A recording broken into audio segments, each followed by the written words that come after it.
Freunde, es ist geschafft. Unser Krümel hat sein neues Outfit, sein Sommerdress im GTE-Look bekommen. Ja, und das muss ich euch heute unbedingt zeigen. Und natürlich zeige ich euch auch, wie wir es umgebaut haben und ein paar Details zum Umbau selbst.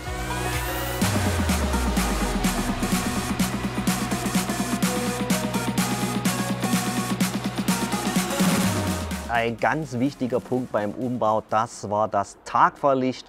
Der Up wird serienmäßig immer mit Tagfahrlicht ausgeliefert. Ja, und da wir ja jetzt die GTI-Stoßstange hier dran haben, entfallen diese wirklich tollen LED-Tagfahrleuchten. Ja, und da musst du dann halt den Drops lutschen und ich habe mich dazu entschieden, ich möchte lieber die GTI-Stoßstange statt das stylische C-Tagfahrlicht rechts und links. Und warum möchte ich das? Ganz einfach, wenn ich im Auto sitze, dann sehe ich es sowieso nicht leuchten. Wenn ich aus meinem Fenster schaue, ist es aus, erkennst du das in der Originalstoßstange ebenfalls nicht.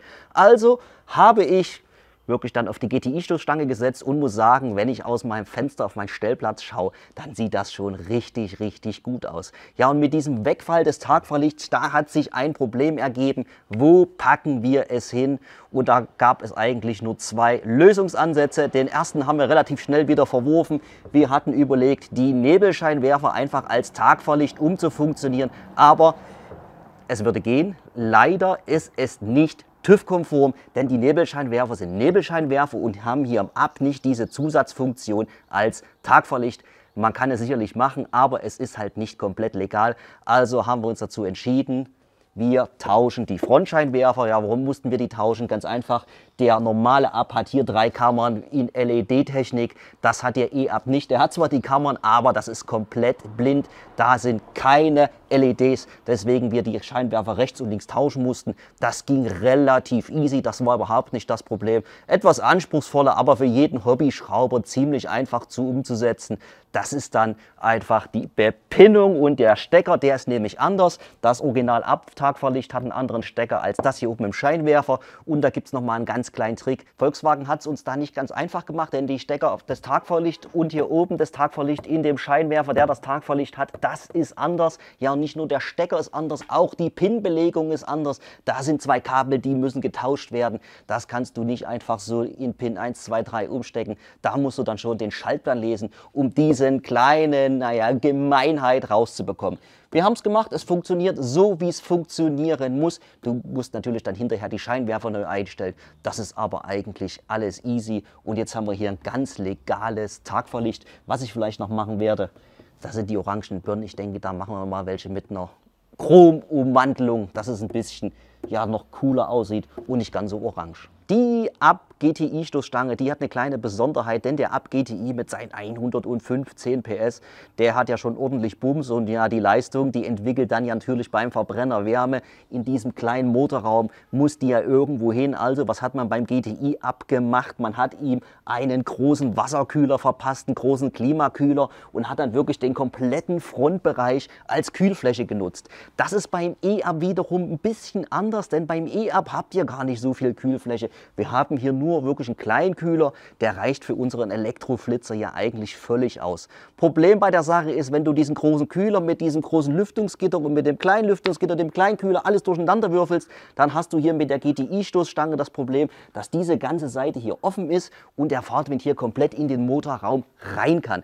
Das wollte ich nicht. Ich wollte den Luftwiderstand so gut wie möglich beibehalten. Also habe ich ein bisschen recherchiert und habe es dann auch gefunden. Es gibt aus einem Kaltlandregion irgendwie so, wenn ihr bei VW im Konfigurator guckt, im Teilecomputer, da gibt es für die GTI-Stoßstange 2 Abdeckgitter, die passen hier von hinten perfekt dran und schließen den rechten Teil ja, des Lüftungsgitters wirklich super sauber ab. Und damit haben wir hier wirklich, wie es original beim E-Up ist, links den Kühler, rechts einfach nur das Schließteil. Für den GTI hat Volkswagen natürlich noch eine zusätzliche Lüftung integriert. Der normale Up hat ja hier unten auch so eine Spoilerlippe, die steht allerdings dann nicht so weit vor, sondern die ist eher so im hinteren Bereich angesiedelt und die ist beim E-Up geschlossen, beim GTI ist sie offen. Ich habe es jetzt hier ebenfalls noch in offener Version.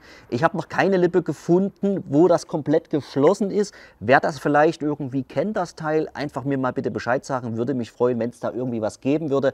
Aber luftwiderstandstechnisch denke ich, klappt das so auch ganz gut, denn wir haben haben wir hier keinen Unterfahrschutz am Ab, sprich die Luft kann hier wirklich relativ ungehindert rein und dann am Unterboden wieder raus im Bereich des Motorraums. Also das sollte eigentlich nicht sich großartig auf unseren CW-Wert auswirken.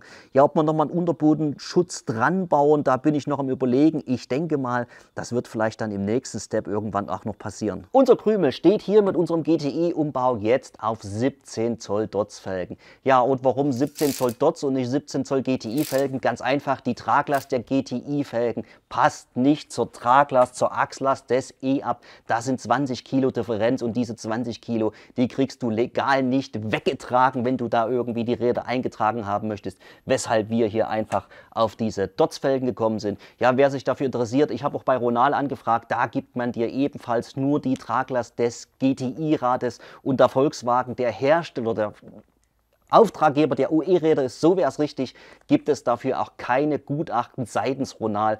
Die Räder sind homologiert durch den Volkswagen-Konzern und da bekommt ihr halt nur immer die 385 Kilo GTI-Traglast.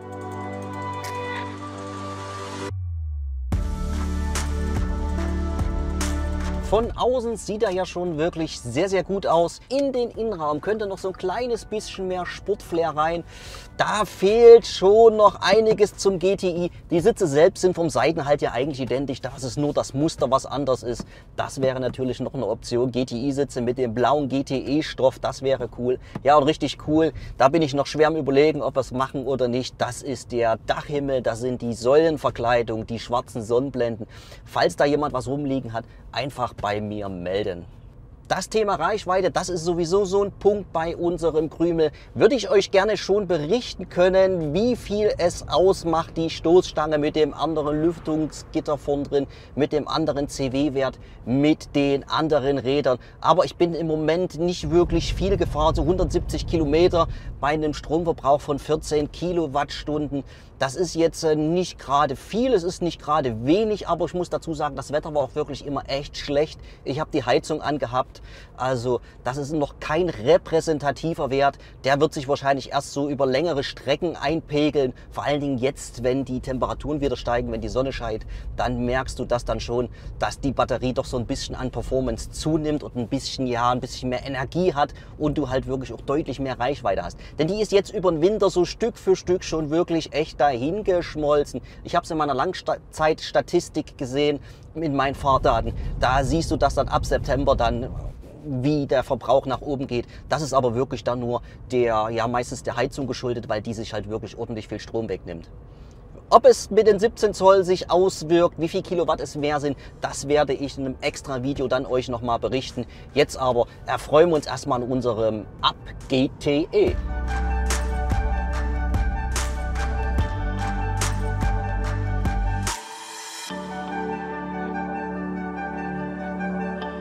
Ein echtes Must-Have, das sind diese zwei Papiere. Einmal die Eintragung, die hat natürlich problemlos geklappt, dank dieses Papieres. Ja, und das war nicht ganz so einfach, denn wir haben hier ein Gutachten zur Erteilung eines Nachtrags zur ABE. Bisschen kompliziert ist im Grunde aber bloß die Auflage, diese ABE beim TÜV vorzuführen und dann halt spezifisch am Fahrzeug prüfen zu lassen. Hat aber bei uns problemlos geklappt und in Kombination mit der Tieferlegung musst du solche Räder, solche Sonderräder so oder so eintragen. Volkswagen E-Modelle, E-Performance-Modelle sollen auf den Namen GTX getauft werden. Den Anfang macht der ID.4. Ja, ich habe ihn aber GTE genannt. Ich finde, das passt zu unserem E-Up einfach am besten. Ja, und warum habe ich dieses Logo hier gewählt? Ganz einfach, es passt hier in diesen wirklich engen Kühlergrill-Ausschnitt super rein. Ich finde es optisch sehr ansprechend und ja, wer aufgepasst hat, hat gesehen, im Volkswagen-Konfigurator war der GTI eine kurze Zeit lang mit den neuen Badges zu sehen, mit dem neuen Badges hinten am Heck, ja, und an der Seite nicht mit diesen Spangen, die ich hier verbaut habe. Ich persönlich finde ja diese Optik immer noch am ansprechendsten. Sie sind vom Golf, sie passen hier an unseren Up super ran. Ja, und nicht wundern hier, dieser Abstand, das ist beim GTI so und das ist ebenfalls beim GTI Up so. Und genauso haben wir die geklebt. Ja, und wenn die neuen Logos dann vielleicht doch irgendwie dann irgendwann mal an den Up GTI Einzug halten, dann haben wir diese Plakette nämlich nicht mehr als GTI, sondern wir haben hier dann einzelne GTE-Buchstaben, wo ursprünglich bei uns mal so ein blöder Aufkleber als E-Up drauf geklebt war.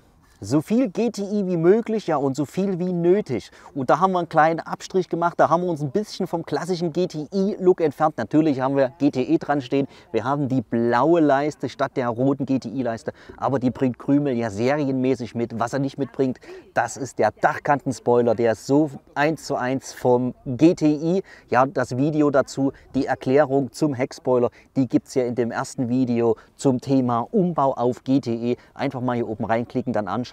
Ja, warum habe ich gesagt, so viel wie nötig? Wir haben nämlich hier unten uns ein kleines bisschen vom GTI entfernt, denn der GTI hat hier unten nochmal einen anderen Heckdiffusor, einen anderen Stoßstangenansatz. Der sieht ein bisschen kerniger aus, muss man zugeben. Allerdings hat er dann hier diesen Ausschnitt für das Endrohr und den brauchen wir bei einem Elektroauto definitiv nicht. Sportlich kommt der E-Up ja eigentlich schon daher, denn je nach Ausstattung habt ihr die GTI-Seitenschweller schon dran. Mein United hatte die natürlich schon ab Werk verbaut. Ja, ich habe es natürlich noch mal ein bisschen ergänzt um den GTI-Zierstreifen und natürlich um die GTI-Spiegelkappen, denn die sind beim GTI ja immer in schwarz glänzend gehalten, am United in Wagenfarbe und das hatte ich ja schon vor einer geraumen Zeit getauscht.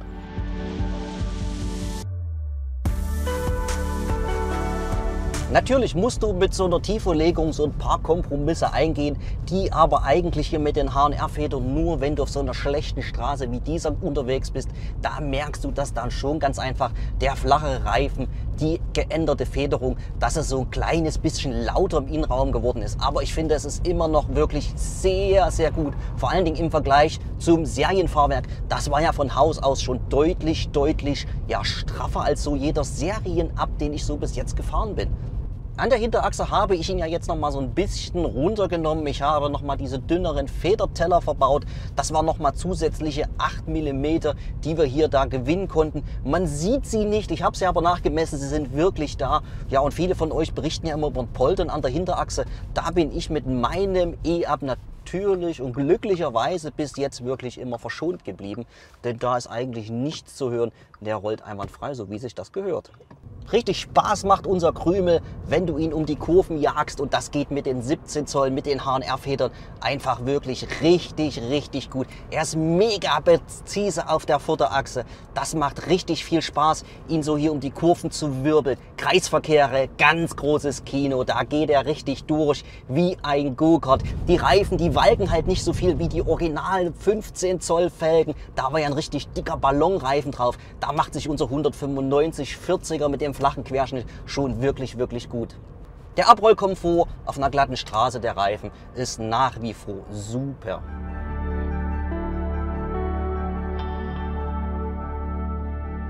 Seit August bin ich ja jetzt mit unserem Krümel schon elektrisch unterwegs und in dieser Zeit bis heute sind einige Videos zusammengekommen. Ja, und wer die alle mal gesamt sehen möchte, der klickt jetzt hier oben rein einfach in die Playlist. Da habe ich die einmal komplett alle für euch zusammengesammelt. Auf was ich natürlich bei unserem E-Up verzichtet habe, das ist das E am Kennzeichen. Da weiß ich, dass ich da nicht überall parken darf. Ich höre euch auch schon schreien, wie kann man das machen? Ich habe es aber ganz bewusst gemacht. Das war eine Entscheidung, die habe ich wirklich getroffen. Und zwar finde ich, das sorgt immer für Gesprächsstoff. Ich werde ganz oft an Ladestationen angesprochen, hey, das ist aber ein E-Auto-Ladeplatz, da dürfen Sie nicht stehen. Und dann geht man um das Auto rum, derjenige, der ihm das gesagt hat und sieht, hey, er lädt ja. Und das ist immer so ein Punkt, wo man sieht, Elektroautos müssen nicht unbedingt nach Elektroautos aussehen. Sie können auch sportlich und dynamisch aussehen, so wie unser kleiner GTE. Und ja, ich finde, er ist richtig schick geworden. Ich würde mich freuen, wenn du mir mal deine Meinung zu unserem Umbau sagst. Schreib es mir doch einfach mal in die Kommentare. Damit du aber keine Ausgabe mehr verpasst und vielleicht auch das ein oder andere, was hier noch kommen wird an unserem E-Up.